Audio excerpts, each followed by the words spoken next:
নমস্কার বন্ধুরা, আজকে চলে এসেছি দারুণ স্বাদের একটা রেসিপি নিয়ে। আশা করি এই রেসিপিটি তোমাদের সকলের খুব ভালো লাগবে। আর আমার মতো তোমরা এই রকম ঝোল খেতে কে কে পছন্দ করো অবশ্যই কিন্তু কমেন্টে জানাবে। দেখো এখানে নিয়ে নিয়েছি গাটি কচু।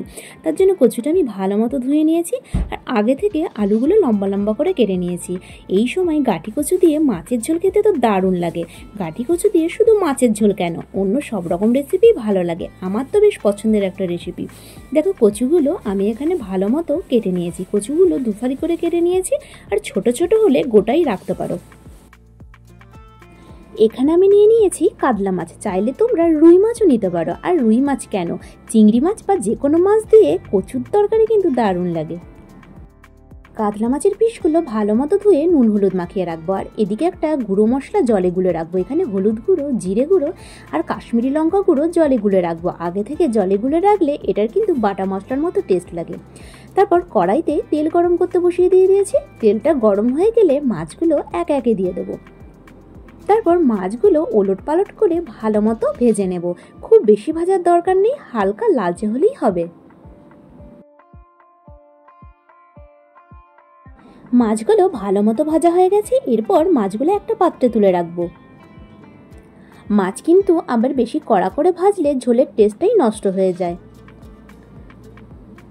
এরপর ওই তেলের মধ্যে ফোড়নে কালো জিরে দিয়ে দেবো, সাথে দিয়ে দেবো কোচানো পেঁয়াজ। পেঁয়াজটা কিন্তু লালচে করে ভেজে নেব। পেঁয়াজটা ভালো মতো ভাজা ভাজা হয়ে গেলে কেটে রাখা লম্বা লম্বা আলুগুলো দিয়ে দেবো। তারপর আলুটা ভালো মতো নাড়াচাড়া করে নেব। আলুটা হালকা ভাজা ভাজা করে নেব।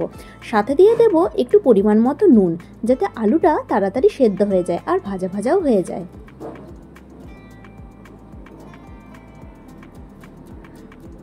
আলুটা তাড়াতাড়ি ভাজা ভাজা হওয়ার জন্য ঢাকা দিয়ে দেব। কিছুক্ষণ পর ঢাকনাটা খুলে নেব। সমস্ত আলুগুলো হালকা ভাজা ভাজা হয়ে গেছে।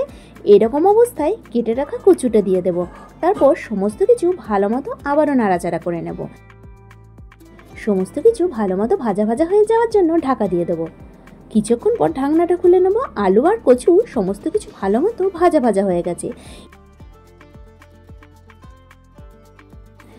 এরপর যে গুঁড়ো মশলার পেস্টটা করে রেখেছিলাম সেইটা দিয়ে দেবো। সাথে দিয়ে দেবো বাটি ধোয়ার জলটাও। তারপর আবারও সমস্ত কিছু ভালো মতো নাড়াচাড়া করে নেব।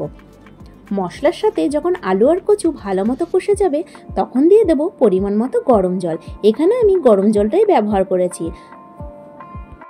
ঠান্ডা জল দিলে কিন্তু ঝোলের টেস্টটাই একদম নষ্ট হয়ে যাবে।